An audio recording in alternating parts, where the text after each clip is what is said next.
The return of the gods is an event that is prophesied by every ancient religion on the face of the earth. They all talk about a time when the old ones return, when the ancient gods that once ruled this earth will return for the final age of mankind. A new golden age where mankind will be upgraded and changed into something else. It's most important that each new generation born on Summer Isle be made aware that here the old gods aren't dead. Old gods on new streets. Well, there's this certain time when these constellations are aligned. Open the gate and let the old gods, those are the demons, come through.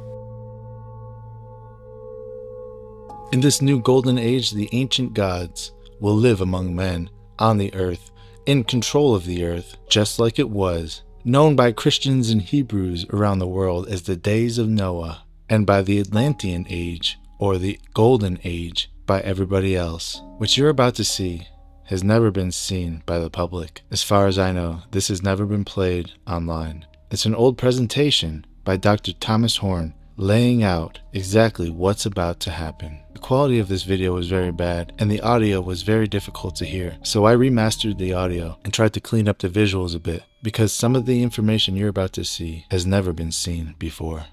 Symbols are powerful. Did you know that? Especially to the occultists, symbols are very powerful.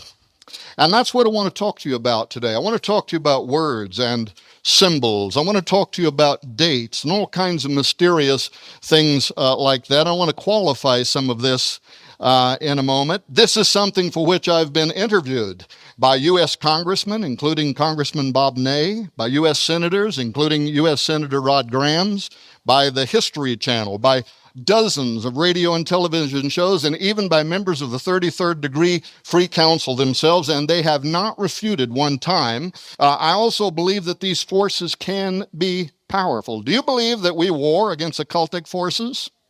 And do you believe that they also sometimes can be powerful? They can be persuasive. Timothy gives us that example where Moses was withstood by the Egyptian magicians Jannes and Jambres. And Moses is sent by God to go and stand before Pharaoh, and he takes a rod with him. And he gives him miracles to support God's demand that he let his people go. And if he doesn't, this plague or that plague is going to happen. And yet here are these magicians in ancient Egypt who can mimic most of the miracles that are performed by God at the hand of Moses. They can be very powerful. We also learn in Revelation 13 that when the Antichrist and the beast appear, they will have the power to call fire down from out of heaven at their command. Occultic forces are in the world. They can be very powerful. And here is the mystery. They also seem to know something about times and dispensations. And that is quite a mystery. The example I give there is where Jesus went into the valley of Gadara.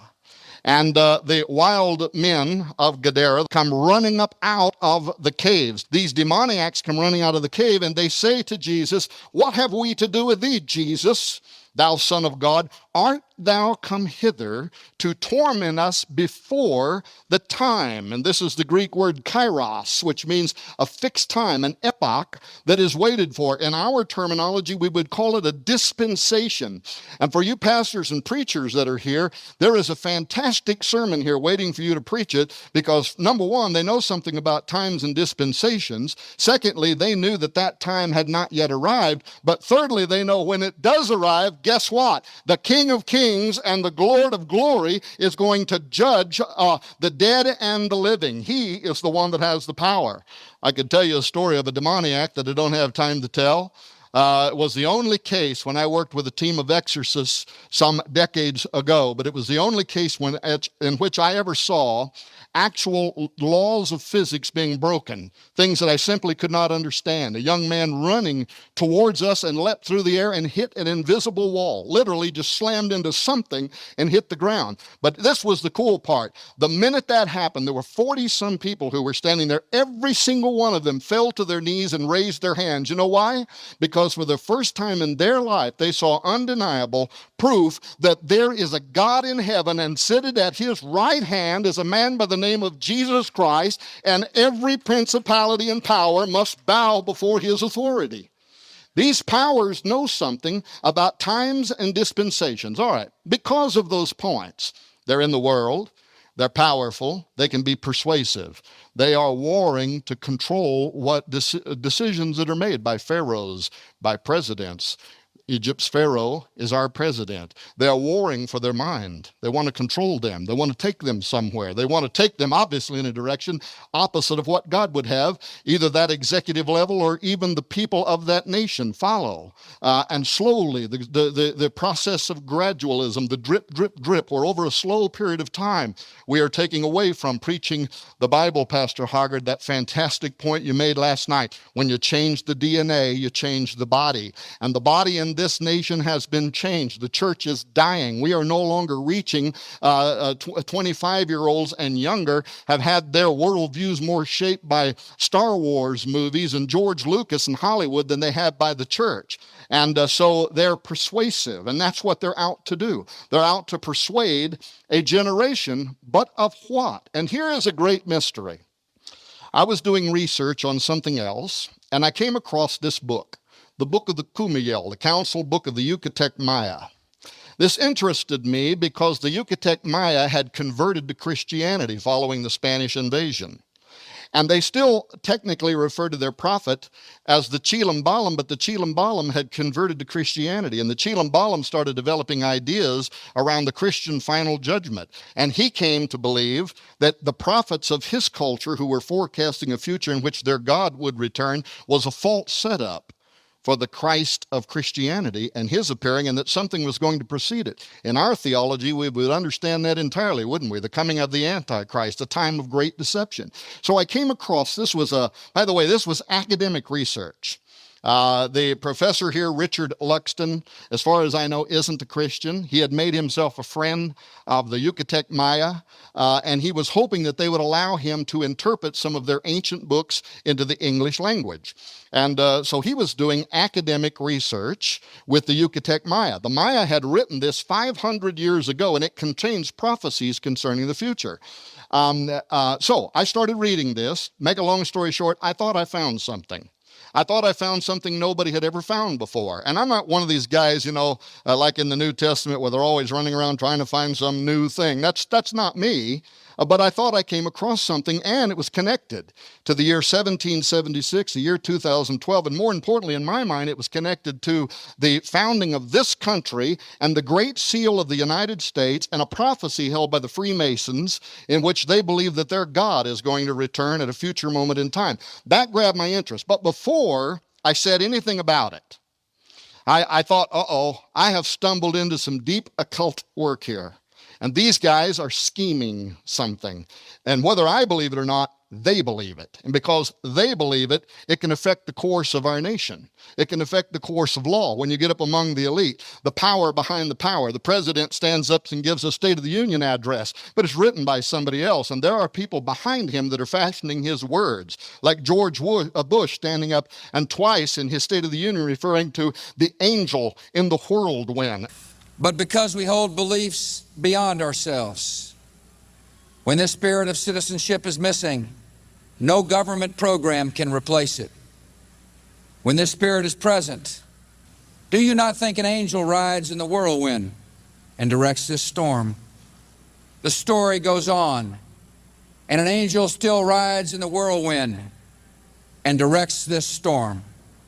And a few weeks later, one of our senators standing before the U.S. Senate and praying to the angel in the whirlwind to take a charge and control of the future of this nation. The angel in the whirlwind is known in Masonic circles. It is Enoch, basically, turned into the most powerful angel in heaven, which is very much central to their occultic and mystical beliefs. That's why I started out saying words are powerful. When people say words, most of the time, especially when it comes from DC on down, it means something. And it may mean something what they call sato, under voice. They're saying something to somebody else out there, but they think the public is going to receive those words as having a different meaning. It's occultic. And so I thought I found something. So here's what I did. Did you know that in the ancient Zohar, the 700-year-old Zohar, which is one of the most important books of Jewish mysticism, Kabbalah, magic, he said, did you know that besides, their commentary on the Pentateuch, the first 5 books of the Bible, that in a section called Viera section, which includes a subsection called Signs Heralding Mashiach, that is, the coming of the Messiah. And whenever he comes, they are going to accept a false Christ. Do you understand that? Why this was important to me was because what was ringing in the back of my mind was an even older prophecy, an 800-year-old prophecy that was also made by what I consider to be an occultic figure, a Catholic mystic, a man by the name of Malachi O'More Gare, also known more commonly to the Catholics, Father Malachi. And Father Malachi, 800 years ago, went to Rome to provide an update on his diocese to the Pope. And while he was there, something seized him, according to the story. Something came on him, and he began to write down what is now famously known as the Prophecy of the Popes, in which he listed every pope that would ever exist from the first to the last, beginning at Celestine II to what he called Petrus Romanus, Peter the Roman. But look at what he said about Peter the Roman. He'll arrive during a time of tribulation, and then the city of 7 hills will be destroyed, and the terrible judge will judge his people. So an 800-year-old Catholic saying almost exactly the same thing as 700-year-old Jewish mystics. They were prophesying the coming of their Messiah, who in our mind is the Antichrist. This guy is prophesying the last pope, the 112th pope. Well, guess what? Benedict XVI is the 111th pope. The very next pope, according to this prophecy, is Petrus Romanus.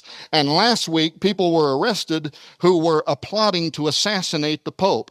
At any moment, you could have the fulfillment of these pagan prophecies. Now, I don't put these on a par with the Bible, but why is this happening? Why did one culture, Jewish mystics, believe their Messiah would arrive, and a Catholic, and by the way, even some apocalyptic Catholics believe that the final pope will be the false prophet of apocalyptic literature, that the false prophet on this side will point the world's religious communities to the political figure on this side who is the Antichrist. And you're seeing the culmination of two, one 700 years old, one 800-year-old prophecies that are coming to pass at this very hour. Well, what happened then was a pattern for me began to emerge. And with my background in exorcism, this had special interest to me. I wondered, what are these spirits up to? What are they doing? What do they believe? Since spirits know something, both the good ones and the bad ones seem to know something about dispensations. What are they plotting? That's what this kind of started turning in my head, based on partly what I'll show you again in a moment from the book of the Kumiel. But so I decided, all right, I'm going to do a little bit of research. There's also a series called The Lost Symbol Found, which was when Dan Brown came out with his book, The Lost Symbol, talking about a Bible that is hidden in the base of the Washington Monument. We spent 6 hours explaining why there is a Bible that is bound in a stylized magic 666 square in the base of the Washington Monument, and what that mysticism means from their own Masonic writings. So in any case, something began emerging to me, and I was curious about it. I'm Curious George. I'm Curious Tom. That's me. Always been kind of a stinker as a little boy, and when somebody said, don't go there, I went, oh, see what I just did? I cross. And don't think that I haven't been spanked by God plenty of times, so you don't need to come up and rebuke me. In any case, I thought a pattern was emerging, so I kept digging. I found Monument 6 in Tortuquero, Mexico. And Monument 6 tells us that when that moment arrives, their underworld god, Bolon-Yakteku, is going to return, followed by 9 support gods that represent the planets in our planetary system. And I don't know where Noah went, but Noah, it sounds just like they're describing an invasion of Earth, like a giant UFO, because all of a sudden something descends very rapidly upon the earth. Is that going to happen? I don't know, but I know that the Bible tells me men's hearts are going to fail them for fear for seeing those things that are coming upon the earth. And there is a time of great deception and a time of lying wonders that could cause the world to accept what? An intergalactic Messiah, the return of the gods, the return of the Sumerian god, something that could be extraordinary, beyond our comprehension, that could cause the masses of the world to panic and fall down in subservience to what we think of as the coming of the Antichrist. Anyway, that's what Monument 6 says. So I started looking into other cultures. I wanted those. It just Mesoamerican. I found out that the Hindus had focused on the same thing in the Hindu Kali Yuga calendar. This is the age of the male demon, and they too saw that the earth would go through catastrophic changes. Then I found here in the early Americas, 200 years ago, the Cherokee Indian tribe in a whole series of apocalyptic prophecies. They too began to prophesy the return of their feathered rattlesnake god. These are called the Cherokee Star Constellation prophecies, or more commonly the Cherokee Rattlesnake prophecies. And here's another thing for you investigators that like looking into this stuff. I want somebody to answer me why all of these cultures want to typify their God as a great dragon that has the power of flight, has the power to move through the air. The Bible talks to me too about a power of the air, and also refers to him as a dragon. And all of these cultures, the Cherokee see a flying rattlesnake god who's going to return. The Mayans see Kukulkan. The Aztecs see Quetzalcoatl, their feathered serpent god coming back from the heavens. And furthermore, as you'll see in a moment, on the Great Seal of the United States, the prophecy on the Great Seal speaks of the return of the god Saturn's reign over the earth and his son Apollo upon the earth. And if you look at ancient depictions of Saturn, he is pulled in his chariot through the sky by two winged dragons. All of this occultism. So I went back to Luxton's book, this interpretation of a 500-year-old prophecy, the Book of the Kumiel. Now, let me just real quickly, because I really got some stuff here I want to be able to say, and so I'll move through this part quickly. The point that grabbed me in this was that the Maya had recognized a direct link between the number 13, which is so important to our country, 1776 and 2012, in cycles and illustrations in a way that academic Luxton thought mirrored prophecies of the Christian Last Judgment. They mirrored prophecies of the Christian Last Judgment because the Chilam Balam had become a convert of Christianity, and he was speculating about what does all this Mayan stuff mean to him now as a Christian. It is pointing towards the coming of a judgment that is defined in the scriptures, in which there is going to be a clash between the powers of paganism and the powers of God. When I read the Mayan translation by Luxton, here's what struck me. These elements. The final 13-step countdown of the Mayan calendar began in the year 1776, followed by 13 steps, ending with the return of their God. The minute that I read that, I said, that's describing the symbolism on the Great Seal, where in Roman numerals you have 1776, you have a 13-stepped uncapped pyramid, and numerous American historians have told us that those steps represent periods of time, over which is this ominous eye of Apollo, known to the Egyptians as Osiris, known to the Sumerians as Gilgamesh, known in the Old Testament as Nimrod. And that too is verified by all of the best academic work of the Freemasons as well as American historians. That's not a disputable fact, and it's not Tom Horn's opinion.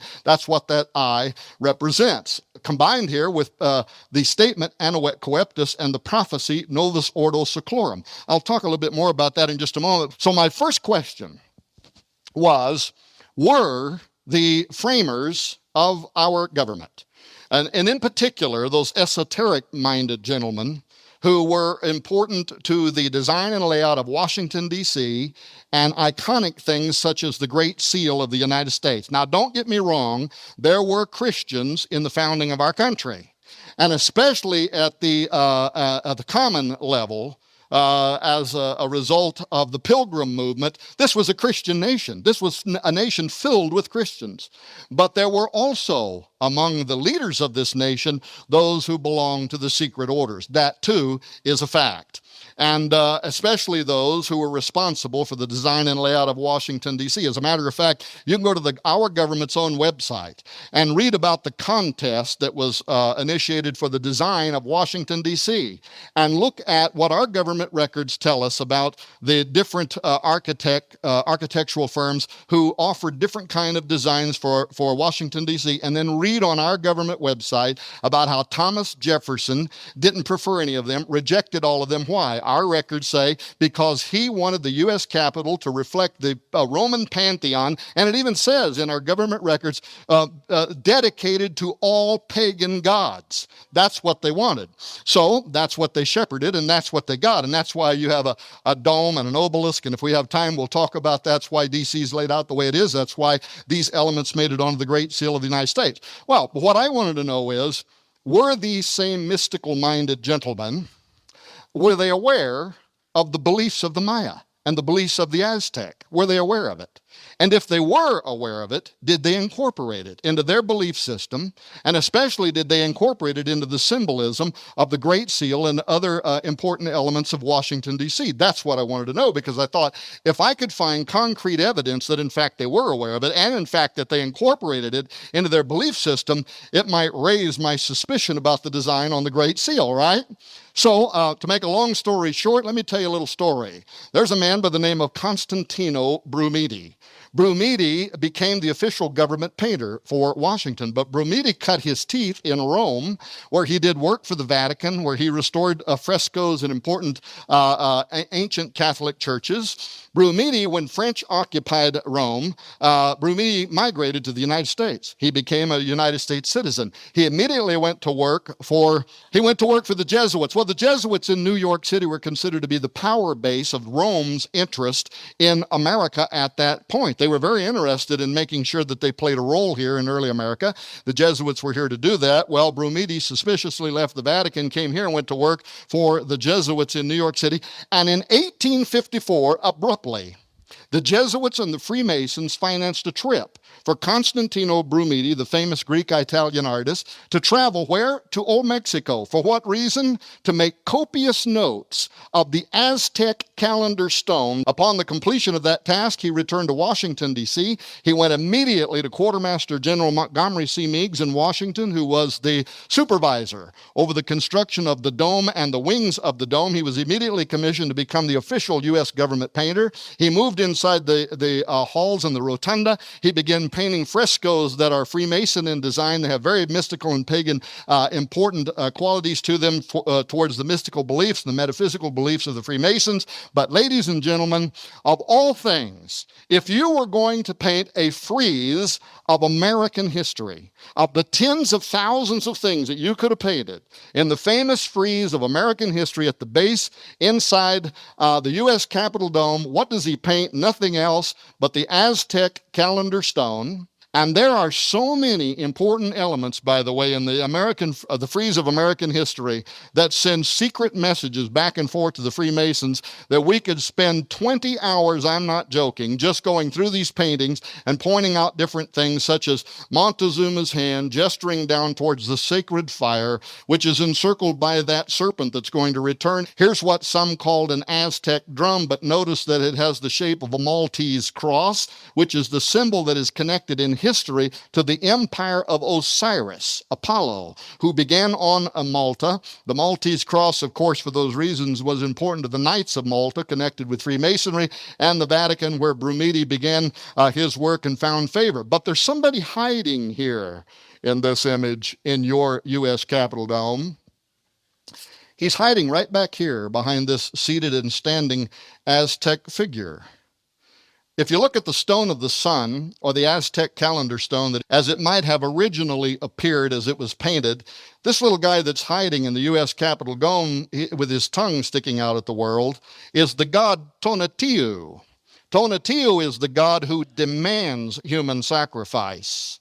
In fact, according to Spanish and Aztec records, more than 20,000 living human sacrifices per year had to be offered to Tonatiuh, who is going to demand the same on his return. In fact, in the year that they were celebrating the reconstructed temple of the sun god, the Aztecs, according to Spanish records, sacrificed over 80,000 humans that year year, a constant line of human sacrifices being sacrificed. Were they unknowingly influenced by the occult power that seemed to be operating behind so many other ancient societies separated by time and distance, some of them by hundreds of years, some of them by thousands of years, some of them by hundreds of miles, some by thousands of miles, cultures most of whom we have no evidence that they had any ability to pass oral history one to each other, and yet all of them, for some reason, who worship these dragon gods, when their God will return and the earth will enter into a new age of elevated mankind.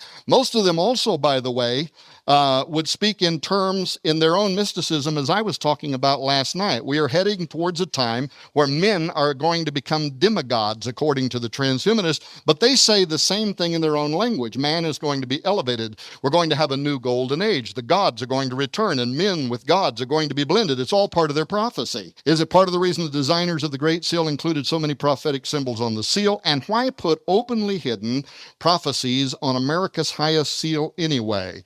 For those who are not aware of these prophecies, I don't have time to go into all of it. This is a statement. Anahuet Coeptus, this was taken from Virgil's Aeneid, in which Ascanius, the son of Annius from conquered Troy, prayed to Apollo's father, Jupiter, or Saturn, Zeus. Charles Thompson, the designer of the Great Seal's final version, condensed line 625 of Book 9 of Virgil's Aeneid, which reads, Jupiter omnipotus adacibus Anahuet Coeptus, or all-powerful Jupiter, favors the daring undertaking. He concised that to Anahuet Coeptus. He approves our undertaking to conceal the true identity of the he of the Great Seal, the mythical father god Jupiter, who gives Apollo life. I'll bet you that the majority of the people sitting in this room, the women in their purses, the men in their wallets, or at least a very large number, have this prophecy in your wallet. It's on your U.S. $1 bill. Thanks to Roosevelt and Wallace, 32nd degree mystics who believed the prophecy on the Great Seal. This, according to Wallace's own records, was a prophecy about the coming of the great architect of the universe, also known as Osiris, also known as Apollo, also known in the Bible as Nimrod, and they believed that his coming was soon and that it would be heralded by a new breed of humanity. But remember, their contemporary enemies out of Hitler had been hoping for the same thing, the Aryan supermen, the Ubermensch. We are going to create a new form of man, and they believed that prophecy was coming. Well, guess what? They were probably right. It is coming. And now our technology has caught up to our mystical dreams, and we are about to give birth to a new form of man. But did he hide this? Because when you look at your dollar and it says, in God we trust, who do you think that's talking about? Is that the God of the Bible? Well, you know, if you read, by the way, what caused the great push in America to get placed on our currency, the phrase, in God we trust, that's not really what they started out wanting. It was Christians.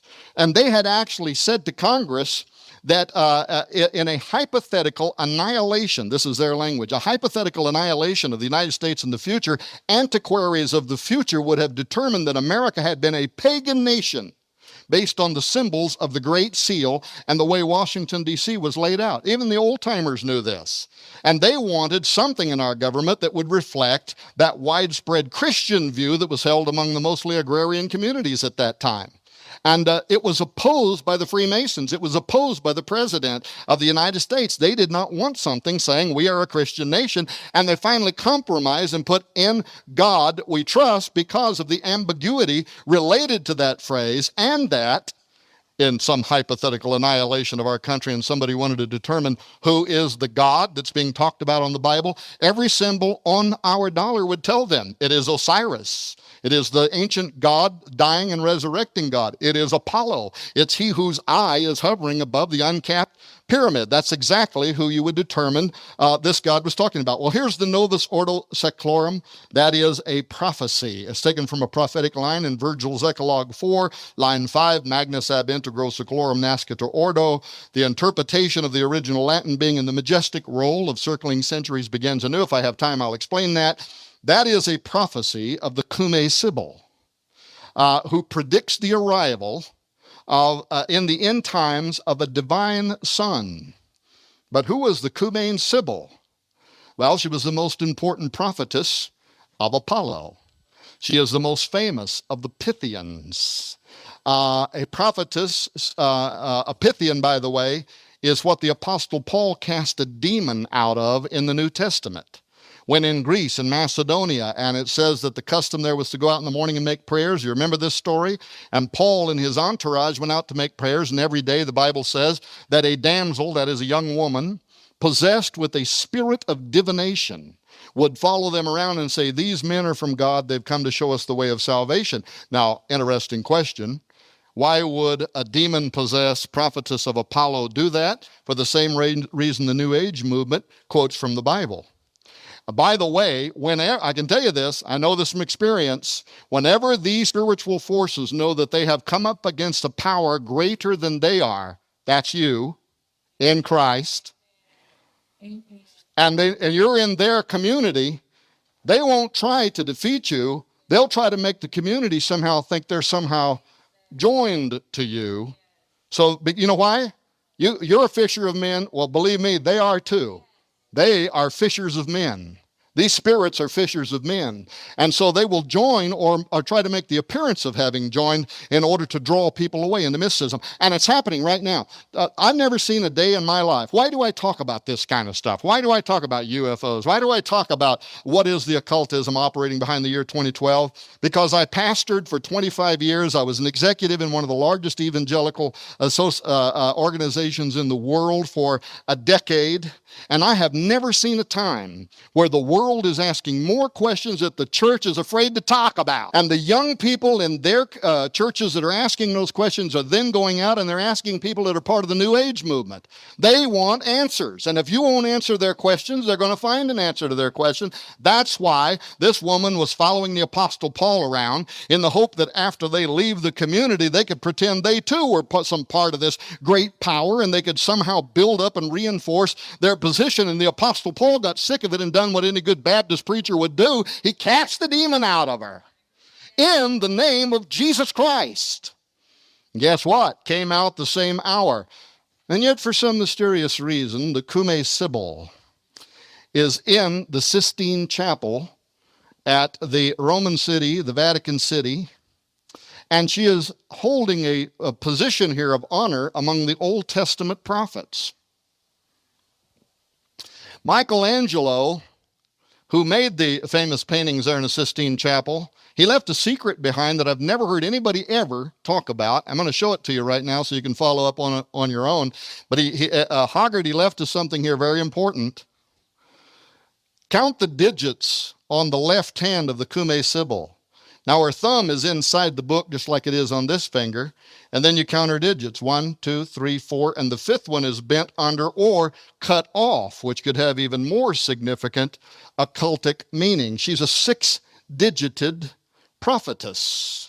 Wonder why Michelangelo did that, because that dates back to the Watchers. That dates back to the offspring of those rebel angels that rebelled against God. But it also directly connects to Apollo, who is known as Nimrod, and the fact that he probably was an offspring of the Watchers. If we get time, we won't have time probably, but if we get time, I'll show you in the Old Testament book of Genesis where it says, and Nimrod began to be. And the Hebrew word there is Gibborim. Nimrod began to become a Gibborim, an offspring of the Watchers. Well, anyway, there she is. And yet, this woman who is held in a sacred place of honor there at the Vatican City, what is it that her prophecy that's contained on the Great Seal of the United States of America, what does it say? Well, the divine son who comes of the Sibyl's prophecy is to be spawned of a new breed of men sent down from heaven, what we talked about last night, as he receives the life of God, since he's heroes with gods commingling. This is taken directly from Greek mythology, where there was a marriage of the gods and mankind giving birth to the demigods. This is Watcher technology. This is what we're going to do in our technology. Now, let me give it to you quickly. Here's the prophecy that's encoded on the Great Seal. Am I talking too fast? The Great Seal. Now, this is the prophecy that's on the Great Seal. Now, the last age by Cumae Sibyl sung has come and gone, and the majestic roll of circling centuries begins anew. That's where we take the phrase, a new order of the ages, the Novus Ordo Seclorum. Okay, what's going to happen when this new world order is born? Justice is going to return old Saturn's reign. Bible scholars will tell you this is talking about Satan. Saturn is the equivalent of Satan in biblical theology. Is going to return old Satan's reign with a new breed of men sent down from heaven. Only do thou at the boy's birth, in whom the iron shall cease, the golden race will arise. Befriend him, chaste Lucina, 'tis thine own Apollo reigns. So now we know who is prophesied on the great seal of the United States to return. This is from which the prophecy is taken. He shall receive the life of gods and see heroes with gods commingling and himself be seen of them. And with his father's worth, that is Saturn's worth, he will reign over the world. Assume thy greatness, for the time draws nigh, dear child of God, great progeny of Job, that is Jupiter or Zeus. See how it totters, the world's orbed might, earth and wide ocean and the vault profound, all see enraptured of the coming time. All right, very quickly, there are a few elements here you need to understand. The Greeks believed in 4 ages, right? You remember this from school? There was the golden age. This was the age when the gods reigned upon the earth. After the gods departed, we entered into the silver age. This was the age of the demigods. This was when only those who had been born of the gods, what you would think of as the Nephilim, the Gibborim, the offspring of the Watchers, this is when they were upon the earth, the silver age. Then the flood came, wiped out most of those bloodlines of the gods, the Greeks believed.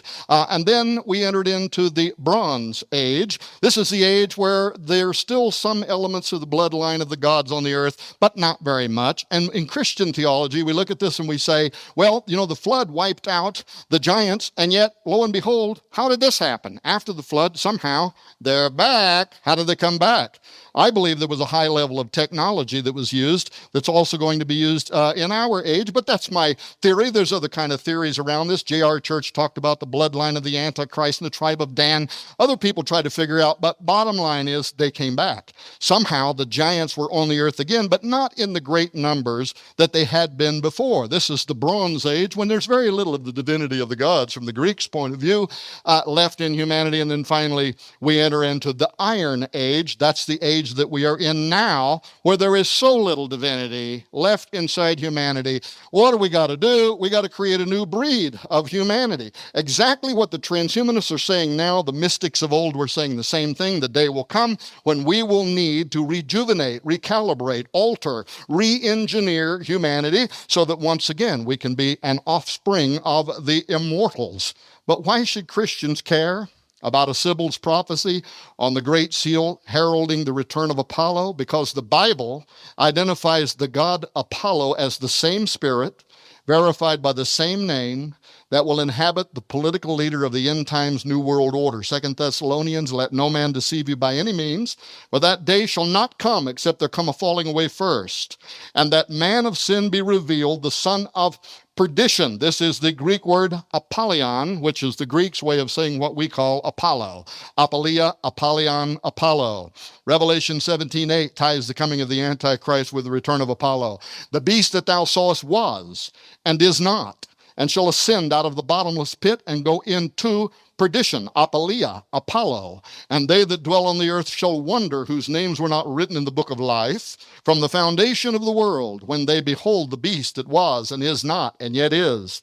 This phrase is held by many theologians who believe that it pointed to either a spirit or a personality that existed on the earth, was dead at the time or gone at the time of the writing of Revelation 17:8, but who will return in the latter days to either be or to possess the Antichrist. Both the Bible and ancient records and the prophecy on the Great Seal tell us it is Apollo. He is equivalent to the Egyptians as Osiris. In the Old Testament, he is called Nimrod. If we had had time, we would have talked about this question, but how could Apollo, Osiris, Nimrod possibly return in flesh or spirit as Antichrist? But it has to do with the Cumae Sibyl's prophecy of a new breed of men, and the same thing that I was talking about Well, there it is, Genesis 10:8, and Cush begat Nimrod. He began to be, this is the Hebrew halal, which means either ritualistically, he began to change sexually or to change genetically, or it can flatly just refer to the same thing when the Bible refers to all flesh having become corrupted upon the earth. He began to change genetically, and as he did, what did he become?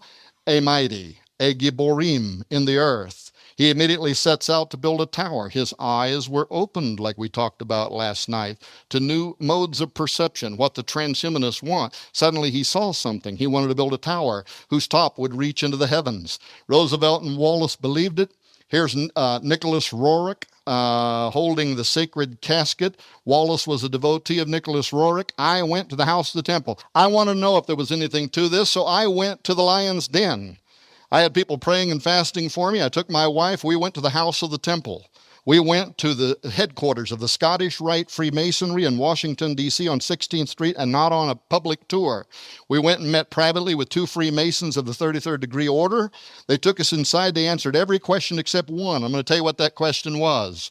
When we went into the sacred room there, the chapel, with its giant altar. And I looked up at the 36-paneled magic 666 square that is used during the raising ceremony to bring forth the spirit of Osiris from the underworld to incarnate him in every U.S. president. When I was standing there, I'm familiar with the raising ceremony. A 32nd degree Freemason becomes a 33rd degree. They go through this process of raising Osiris from the dead to be incarnated within that individual. But what I had been told was that ceremony was secretly conducted at the inauguration of every United States president, beginning posthumously with George Washington and extending through every U.S. president. And when I asked them if that was true, they would not answer that question. One guy got nervous and walked out of the room. The other one just stayed nervous and stood looking at me. And my wife gave me a look like, "Don't press it, buddy." I believe the greatest conspiracy of all time is sitting out in Washington, D.C. It's also here at the Vatican. This is the ancient structural representation of the womb of Isis. This is the ancient structural representation of the erectile phallus of Osiris. Your capital city is laid out as a magical construct based on ancient Egyptian beliefs for the exact purpose of raising Osiris from the dead so that he could be incarnated within every U.S. president. That's the way the city's laid out. It's also laid out that way at the Vatican. Did you know, Noah, that when Pope Sixtus went and they got this obelisk, they took it from the ancient city of Heliopolis, what is called in the Bible the city of On. It was dedicated to Osiris, Isis, and the sun god Ra. And when Sixtus the Pope brought it there, he tried to conduct an exorcism on it to cast the spirit of Osiris out of it before planting it in the center of the Vatican City. All right, there's a reason why the Washington Monument has a magic square in its base where a Bible is bound. There's a reason there's a magic 666 square above that altar in the house of the temple where I was at. There's a reason there are 72 pentagrams in their Gnosticism. They believe 72 demons control the nations of the earth, and they have bound them at the base of the apotheosis of Washington. This is the underbelly of the U.S. Capitol Dome. It's called the apotheosis of George Washington, which means to become a god. What god did he become? Well, look at the heaven that he's rising into. There's not one Christian symbol. There's no Jesus. There's no cross. There is no Michael the Archangel. Every part of the underbelly of the U.S. Capitol Dome is filled with pagan gods. Here's the god Vulcan, who Manly P. Hall tells us fills the Freemasons' hands with the seething energies of Lucifer. That's the heaven he went into. At his funeral, Freemasons cast sprigs of acacia upon his body to represent that he had gone into the underworld to take his role as Osiris so that the next president could become the resurrected Osiris. Well, the occult have a plan. God has a better one. So what do you think about that presentation I just showed you? Because in my opinion, it's one of the most important presentations I've ever seen. So make sure you share this far and wide. Leave a comment and let us know what you think. Also, don't forget to hit that like button. And until next time, thank you all for watching. God bless you all.